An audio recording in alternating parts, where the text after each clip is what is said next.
20 मई को क्या सोचा था? इस समर वेकेशन तो फोड़ दूंगा, सिलेबस खत्म कर दूंगा। पर आज तारीख कितनी है? 14 जून। मतलब आधा समर वेकेशन खत्म, लेकिन पढ़ाई के नाम पर अंडा।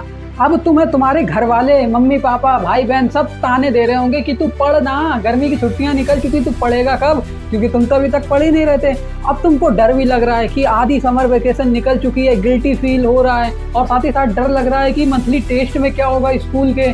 तो बिल्कुल टेंशन मतलब बिल्कुल पैनिक मत हो। देखो, जो दिन गए वो गए।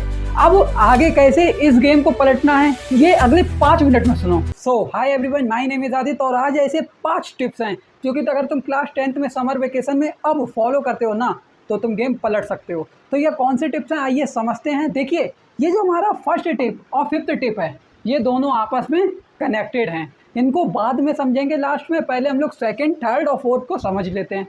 तो सबसे पहले हमारा जो मन में ये क्वेश्चन आता है कि भाई अभी तक क्यों नहीं हो रही थी पढ़ाई, क्यों नहीं हो रही थी पढ़ाई? हमें किसी ने रोका था? हमारे हाथ बांध रखे थे? हमें कॉपी किताबें नहीं मिली थी? सब कुछ था हमारे पास, लेकिन हमने अपनी अपॉर्चुनिटी मिस कर दी। तो ये हुआ किस वजह से, ये मैं तुमको बता दूं। ये जो सबसे बड़ी हमारी प्रॉब्लम है ना, ये हमारी छुपी हुई है फोर्थ पॉइंट में। क्या है? Screen detox. ये बहुत ज़्यादा बड़ी प्रॉब्लम है। अभी तक क्यों नहीं पढ़ा? क्योंकि इंस्टा की रीलें देखते रहे, गेम्स खेलते रहे, कहीं किसी दोस्त ने बुला लिया, घूमने चले गए। अच्छा, एक बात बताओ, जो भी क्लास 10th में अच्छे परसेंट लेकर आता है, अच्छे नंबर लाता है, जो भी अच्छी पढ़ाई करता है, वो कभी भी तुमने उसे खेलते हुए या गेम खेलते हुए या फिर टीवी देखते हुए या इंस्टा रील स्क्रॉल करते हुए देखा है? नहीं देखा। क्योंकि वो कैसा होता है? वो होता है क्यूरियस। अपनी पढ़ाई को लेके उसकी चुल होती है कि भाई मैं कैसे पढ़ूँ, मैं कैसे पढ़ूँ। वो मैच्योर हो चुका है और तुम मैच्योर नहीं हो, ठीक है? तो अब मैं तुमको बताऊं तुम्हें क्या करना है। ये फोर्थ पॉइंट जो है ना, स्क्रीन डेटॉक्स। अभी तक तुम्हारा दिन का कोई सेट नहीं था टारगेट कि भाई मुझे कितने घंटे पढ़ना है, कितने घंटे क्या करना है, ठीक है? तो अभी मैं तुमको बता दूं, तुमको अगर दिन की अगर स्क्रीन मतलब अपने फ़ोन को चलाना है, उसके अंदर चाहे तुम इंस्टा रील देखो, गेम्स खेलो या दोस्त से बात करो, कोई मतलब नहीं। हाँ, लेकिन ये तुम्हें कितनी देर? केवल और केवल 30 मिनट। अब मैं ये क्यों कह रहा हूँ? तुम कहोगे अरे आपने 30 मिनट तो बहुत कम बताए। नहीं, मैं कम नहीं बता रहा हूँ। मैं कह रहा हूँ कि अगर तुमको मान लो गेम खेलना है या इंस्टा रील चलानी है, देखो कोई भी आदत एकदम कोई नहीं छोड़ पाएगा, क्योंकि दिमाग को थोड़ा समय लगता है न्यू हैबिट बनाने में, ठीक है? तो इसलिए धीरे धीरे करके, अभी अगर तुम दिन में 6 घंटे फ़ोन चला रहे थे, और रियल है 6-6 घंटे चलाते हैं, ठीक है? अगर तुम 6 घंटे चला रहे थे तो कोई प्रॉब्लम नहीं। अभी तुम 5 घंटे करो, फिर 4 करो, 3 करो, 2 करो, आधे घंटे का।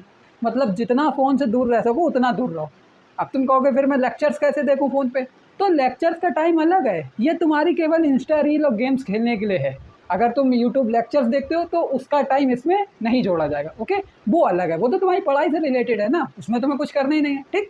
तो ये हमारा था स्क्रीन डेटॉक्स, फोर्थ टिप, ठीक है? अब बात आती है कि हमको पढ़ना कैसे है, सुबह पढ़ना है या शाम को पढ़ना है? इसकी प्रॉब्लम जो है ना, ये प्रॉब्लम ऑलमोस्ट 98% बच्चों के साथ होती है, केवल 2% इसको समझ पाते हैं। 98% में तुम भी हो, ठीक है? तो ये तुम्हारी जो प्रॉब्लम है ना, ये तुम्हारी खत्म होगी 2+1 फॉर्मूले से। अब ये फॉर्मूला हमारा ये कहता है कि हमको सुबह, देखो, सुबह हमको 2 घंटे पढ़ना है, शाम को 1 घंटे पढ़ना है। अब मैं ये क्यों कह रहा हूँ, देखो लिख देता हूँ। मॉर्निंग में हमको कितने घंटे पढ़ना है और इवनिंग में हमको कितने घंटे पढ़ना है, ठीक है? तो ये मैं क्यों लिख रहा हूँ, अब ये समझना। मॉर्निंग में हमको कितने घंटे पढ़ना? 2 घंटे। इवनिंग में 1 घंटा। अब देखो ऐसा क्यों है, मॉर्निंग में 2 क्यों और इवनिंग में 1 क्यों? ये इसके पीछे एक साइंटिफिक रीज़न। ऐसा होता है, जब तुम मॉर्निंग में 2 घंटे पढ़ते हो ना, तो सुबह का टाइम थोड़ा शांत होता है। घर में भी तुम्हारे शांति है, कोई दिक्कत नहीं, सब घर ही में हैं, आराम से सब चाय नाश्ता कर रहे हैं, ब्रेकफास्ट कर रहे हैं, तुम पढ़ रहे हो या तुम पहले उठ गए हो, पहले पढ़ रहे हो, उस समय शांति होती है। और साइंस खुद ऐसा कहती है कि अगर तुम सुबह पढ़ते हो ना, तो वो ज़्यादा याद रहता है कंपैरिजन इवनिंग में, ओके? और इवनिंग में 1 घंटा इसलिए रखा है, ये 1 घंटे में तुम क्या कर सकते हो आगे बता रहा हूँ, ठीक है? तो अब बात आ जाती है कि हमारा जो स्कूल का होमवर्क था, इसको भी तो करना है, केवल पढ़ाई तो नहीं करनी, स्कूल का होमवर्क भी करना है। तो ये कैसे करना है ये समझो। देखो, स्कूल का होमवर्क, ये जो तुम्हारा स्कूल होमवर्क है, ये है हमारा टिप नंबर 3, ठीक है? तो 3 में हमसे स्कूल होमवर्क के बारे में बात करेंगे। तो स्कूल होमवर्क तुमको करना कैसे है, ये सबसे पहली बात। तुम होमवर्क कर रहे हो, अब होमवर्क में तुमसे क्या होगा ना, किसी चैप्टर के या तो पढ़ने को कहा गया होगा, या उस चैप्टर के क्वेश्चन आंसर करने को कहा गया होगा, या कुछ ना कुछ याद करने को कहा गया होगा। मतलब कुछ ना कुछ करने को तो दिया है, चैप्टर पढ़ने को या उसके क्वेश्चन आंसर करने को, तो तुम ऐसे ही केवल उसे होमवर्क की तरह एक रट्टू तोते की तरह लिख मत लेना। जो तुम लिख रहे हो ना क्वेश्चन, जो क्वेश्चन तुम कॉपी पर लिख रहे हो, उसको समझो, उसको समझो। अब मान लो एक क्वेश्चन हमारा आ जाता है एसएसटी का, मैं कह देता हूँ, या मैं कह देता हूँ मैथ्स का है। अब मैथ्स में हमारा क्या है, चैप्टर 1 रियल नंबर का है, प्रूव रूट 5 इज इरेशनल। तो तुम्हें केवल ये रट्टू तोते की तरह लिख नहीं लेना है, तुम्हें समझना है, उस सवाल को समझते हुए करना है। इससे क्या होगा, हमारा सिलेबस भी कंप्लीट होता जाएगा और स्कूल का होमवर्क भी होता जाएगा। मतलब एक पल दो काज हो जाएंगे, एक तीर से दो निशाने। ठीक है, तो अब यहीं पर एक बात ये आ जाती है, मैंने तुमसे क्यों कहा कि ये इवनिंग में 1 घंटा पढ़ना है। ये जो तुम्हारा इवनिंग में 1 घंटा है ना, इसके अंदर तुमको अपना स्कूल का होमवर्क कर लेना है, होमवर्क कर लेना है और साथ ही साथ समझ भी लेना है। अब तुम कहोगे 1 घंटे में कैसे हो जाएगा, नहीं हो पाएगा। तो अभी आज 14 जून है, अभी तुम्हारे पास 15 दिन है पूरे, और अगर तुम 15 दिन इसको फॉलो करते हो ना, डेली एक एक घंटा देते हो, तो 15 दिन फॉलो करा, कितने घंटे हो गए, 15 आवर्स हो गए। तो तुम्हारा इतना ज़्यादा तो होमवर्क किसी सब्जेक्ट में नहीं है कि 15 घंटे में ख़त्म ना कर पाओ। इसलिए और किसी को समझाना, मुझे ना समझाना, ठीक है। तो चलो ठीक, अब तुम ये समझ गए, सेकंड थर्ड फोर्थ बता दिया, अब आता है फिफ्थ और फर्स्ट। तो अब मैं तुमको बता दूं, देखो तुमको शुरुआत से ही जब भी पढ़ना है क्लास 10th में 80-20 रूल फॉलो करके पढ़ना है। कहने का मतलब हमारा ये 80-20 रूल बहुत बार तुम हर जगह सुन चुके होगे, जानते भी होगे, नहीं जानते तो बता दूं। तुम्हारा जो होता है ना सिलेबस, उसके अंदर 20% सिलेबस ऐसा है जहाँ से पेपर में 80% क्वेश्चन आते हैं, और तुम्हारा बचा हुआ 80% सिलेबस ऐसा है जहाँ से पेपर में केवल और केवल 20% क्वेश्चन आते हैं। तो इसी को कहते हैं 80-20 रूल। तो तुम्हें किस पर फोकस करना है, ऑफ कोर्स 20% सिलेबस पे, जो कि 80% आते हैं क्वेश्चन जिससे। ठीक है, तो तुमको शुरुआत से ही ये रूल फॉलो करते हुए चलना है। तुमको ये 80-20 रूल जो भी तुम्हारा है, 20% जो सिलेबस इंपॉर्टेंट है, उसको तुमको हर एक चैप्टर में ढूंढना है। अब ये अब ये ढूंढोगे कहाँ से, तो टेंशन मत लेना, मुझसे हो सका तो मैं एक पीडीएफ डाल दूंगा टेलीग्राम चैनल पर।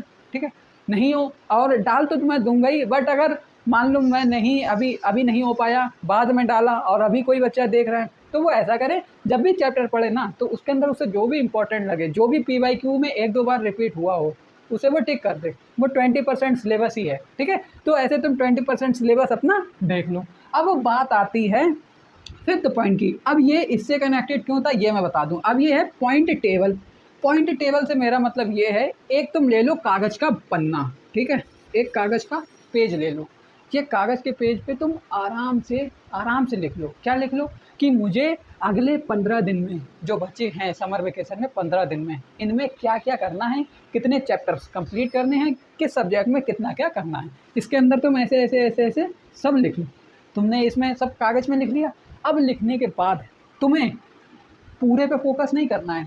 इसके अंदर जो तुम्हारे ऐसे टॉपिक्स हों जो कि तुम्हारे इस रूल को फॉलो करते हों, 20% में आते हों, केवल उन्हीं को करना है। और जो तुम्हारे 80% के बचे हुए में आते हैं ना, उनको थोड़ा कम फोकस देना है। मतलब करना हमको दोनों ही है, लेकिन 20% को देखो, मैं तुम्हें बता दूँ, तुम्हारा ये जो 20% सिलेबस होगा ना, इसको तुमको प्रायोरिटी कितनी देनी है, 80%।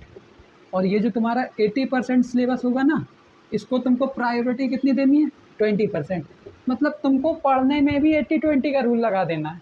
ठीक है, तुमको प्रायोरिटी देने में भी 80-20 का रूल लगा देना है। तो बस यही थे ऐसे 5 टिप्स जो कि तुम्हें आज से फॉलो करना है। मज़ा आ जाएगा, बिल्कुल लिख के ले लो। इन 15 दिन में आग ना मचा दो तो बात करना। बस यहीं पे अब मैं एक बात जाते जाते ये कहना चाहूँगा कि गिल्टी फील सबको होता है, और अगर तुम इसी गिल्ट में आगे चलते गए दिन बीतते जाएंगे, समय कभी नहीं रुकेगा, फिर तुमको और गिल्ट होगा। इसलिए अब कोई फ़ायदा नहीं गिल्टी फील करने का, क्योंकि हमारी डिक्शनरी में गिल्टी का नाम नहीं होना चाहिए। गिल्ट फील करने से क्या होगा, टाइम की वेस्टिंग होगी, क्योंकि तुम पुराना टाइम वापस तो ला नहीं सकते। इसलिए गिल्ट मत करो भाई, हो गया कोई बात नहीं। हाँ, दुनिया में 90% लोग क्या करते हैं, उन्होंने आज जो गलती करी दोबारा करेंगे, तिबारा करेंगे, चौबारा करेंगे। लेकिन 10% ऐसे होते हैं जिन्होंने आज जो गलती करी है ना, अगली बार वो उसको थोड़ा कम कर देते हैं, उसके अगली बार और थोड़ा कम कर देते हैं, तीसरी बार वो गलती करते ही नहीं है।